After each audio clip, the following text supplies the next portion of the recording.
Apprendre un nouveau langage de programmation ou un nouveau framework n'a jamais été simple. On a tous été déjà confrontés à cette sensation d'être en terrain inconnu et de ne pas savoir par où commencer. Même si cela fait plusieurs années que vous êtes développeur, apprendre une technologie est toujours un challenge car ça remet en question les concepts que vous avez déjà appris et avec lesquels vous êtes familier. Mais pour être un bon développeur, il faut maîtriser plusieurs outils. Je ne dis pas forcément qu'il faut être un spécialiste dans tous les domaines, ce qui reviendrait au final à être généraliste, mais avoir des connaissances dans plusieurs langages de programmation permet une vision globale et surtout d'ouvrir son esprit afin de mieux réfléchir lors de la création d'un projet. Ça fait plusieurs années que je développe des applications iOS en Swift et j'ai voulu découvrir autre chose. Il me fallait une technologie qui me permette de développer des applications mobiles cross-platform aussi bien pour Android que iOS. Après quelques recherches, je suis tombé sur le framework Flutter développé par Google et qui permet de créer des applications sur les deux plateformes avec un seul code. Et c'est à ce moment-là qu'une nouvelle aventure a commencé.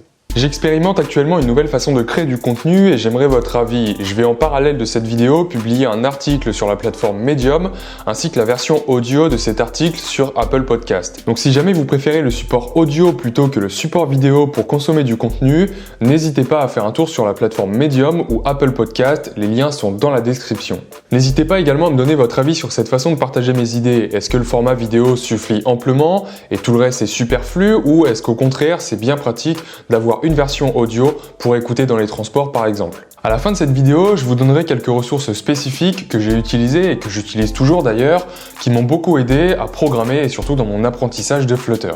Avant de vous lancer les yeux fermés dans l'apprentissage de Flutter, il y a selon moi quelques prérequis qui permettent de progresser beaucoup plus rapidement. Ce qu'il faut savoir, c'est que Flutter est un framework et non pas un langage de programmation. Le langage utilisé par Flutter s'appelle Dart. Dart est un langage orienté objet, comme la plupart des langages utilisés pour développer des applications mobiles et plus généralement des logiciels destinés au grand public. Il est donc par conséquent important de maîtriser les concepts de base de la programmation orientée objet avant de créer ses premières applications avec Flutter. Si les concepts de classe, d'objet, de méthode ou encore d'héritage ne vous sont pas familiers, je vous conseille fortement de passer quelques heures à apprendre ces notions car elles vous seront très utiles pour adopter une bonne approche lors du développement de vos applications. Pour cela, il existe plusieurs solutions. Vous pouvez directement suivre un cours pour apprendre le langage Dart et par conséquent essayer de comprendre par la même occasion les notions de programmation orientée objet que je viens d'énumérer.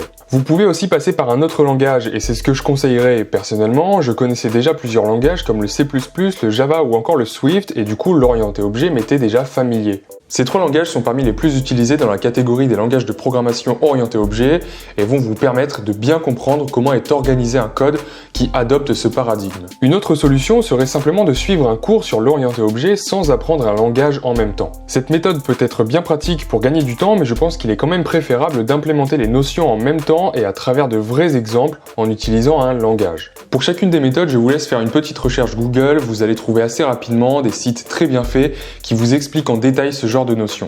Maintenant, on pourrait se demander, est-ce que c'est vraiment utile d'apprendre le Dart avant de passer vraiment au développement d'applications proprement dit? Alors ça dépend de vos compétences actuelles en programmation. Le Dart est un langage qui se rapproche beaucoup de certains autres langages comme le Java par exemple. Un développeur Java ou même C++ ne sera pas trop perdu lorsqu'il écrira ses premières lignes en Dart. Du coup, si vous avez déjà développé avec un de ces deux langages, très honnêtement, c'est pas la peine de s'embêter à suivre les cours fournis sur le site de Dart, c'est même une perte de temps. Et de toute façon, vous ne risquez rien à vous lancer directement dans le développement Flutter. Si jamais vous vous rendez compte que la syntaxe utilisée est complètement floue, alors n'hésitez pas à prendre une pause et passer quelques heures afin de maîtriser les fondamentaux du Dart. Maintenant que vous avez les prérequis, on va pouvoir passer à l'apprentissage. Mais encore une fois, là, c'est pas la tâche la plus simple parce qu'elle va demander organisation, méthodologie et persévérance. Je pense que la première chose à faire quand on veut apprendre un nouveau langage ou un nouveau framework, c'est de maîtriser les bases. Alors ça peut paraître évident dit comme ça, mais trop souvent on a tendance à vouloir plonger directement dans les projets les plus intéressants et généralement on se retrouve face à un mur qui peut vite nous décourager. Moi en tout cas, ça m'est arrivé plusieurs fois. Alors maintenant je prends garde à repasser par les fondamentaux pour être sûr de construire une base solide avant de passer aux notions plus complexes. Pour apprendre Flutter, j'ai donc commencé par suivre les tutos de base du site officiel que je vous mets en description. Ça dépend évidemment de la technologie que vous souhaitez apprendre, mais en général, les documentations officielles sont très bien faites et je pense que ça peut être un bon point de départ. Si vous comprenez l'anglais, bien évidemment. Passer par les bases vous permettra de comprendre comment fonctionne cette technologie. Par exemple, Flutter ne fonctionne pas du tout pareil que Swift, rien que dans la façon de créer des vues, ce qu'on voit sur l'écran d'une application. On ne va pas rentrer trop dans les détails, mais en gros, Flutter recrée une vue à chaque fois qu'une donnée à afficher est modifiée. Et ça change la façon de structurer son code, et donc il est important de comprendre ce qui se passe derrière. Du coup, moi ce que j'ai fait, c'est que j'ai suivi le site officiel de Flutter qui plonge étape par étape dans le développement mobile. Mais vous pouvez très bien choisir de passer par un cours ou des vidéos sur YouTube. Il existe des dizaines de vidéos qui sont très bien faites, qui vous apprendront en direct et surtout en détail comment créer une application et surtout qui vous expliqueront à quoi sert chaque ligne de code que vous écrirez.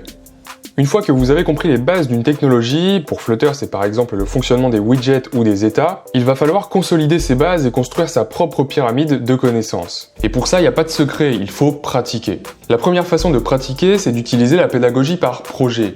Le principe est simple, on choisit un projet qui nous plaît et on se casse la tête dessus et on apprend de ses erreurs. Fonctionner ainsi vous permettra d'aller chercher seulement les informations qui vous sont nécessaires.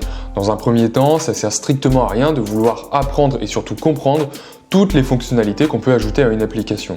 Si je veux créer une application de gestion de tâches par exemple, c'est peut-être pas la peine de passer des heures à apprendre comment géolocaliser l'utilisateur ou intégrer des solutions de paiement dans l'application. Et justement, le fait de créer une application de A à Z, même si celle-ci n'est pas publiée par la suite, vous permet de vous forcer à aller chercher les compétences nécessaires pour développer cette application. Dans l'article Medium qui correspond à cette vidéo et dont le lien est disponible dans la description, je vous donne quelques exemples d'applications simples qui peuvent être très intéressantes à coder quand on débute pour maîtriser une nouvelle technologie. Une autre solution pour pratiquer le code, c'est de lire du code. Alors dit comme ça, effectivement, ça peut paraître un peu contradictoire. Ce que j'entends par lire du code, c'est de trouver des applications dont le code source est disponible. Vous trouvez une application et son code correspondant et vous essayez de comprendre chaque partie de ce code. Vous pouvez par exemple commencer par décomposer la page d'accueil et même pourquoi pas essayer de recréer l'application vous-même à partir d'un projet vierge en vous inspirant du code original. Encore une fois, j'ai inclus des liens vers des ressources très intéressantes dans l'article Medium pour ceux qui veulent apprendre le développement Flutter. C'est un site qui regroupe plusieurs dizaines d'applications dont le code source est disponible et dont vous pouvez par conséquent vous en inspirer. Alors maintenant, si vous ne trouvez pas de code source dans le langage que vous souhaitez apprendre, inspirez-vous tout simplement de projets existants et clonez ces applications sans l'aide du code.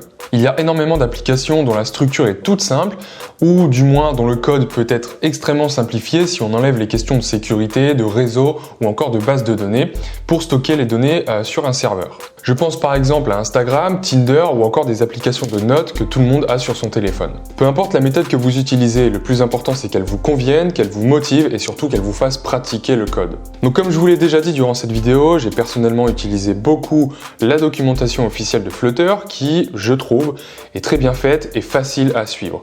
Encore une fois, tous les liens sont dans la description. La documentation m'a beaucoup aidé pour comprendre comment Flutter fonctionnait et pour les bases des widgets, les objets de base d'une application. J'utilise aussi beaucoup les cookbooks qui sont encore une fois sur le site officiel et qui permettent de suivre un tutoriel pour implémenter une fonctionnalité ou un design spécifique. On en trouve par exemple pour créer des listes d'objets, pour naviguer d'écran à écran ou encore pour aller chercher des données sur internet. J'utilise aussi beaucoup les Code Labs qui ressemblent un peu aux cookbooks mais qui sont plus théoriques que pratiques. En bref, ce que je vous conseille, c'est de passer le plus tôt possible à la pratique quand on apprend un nouveau langage, mais aussi de mélanger avec la théorie.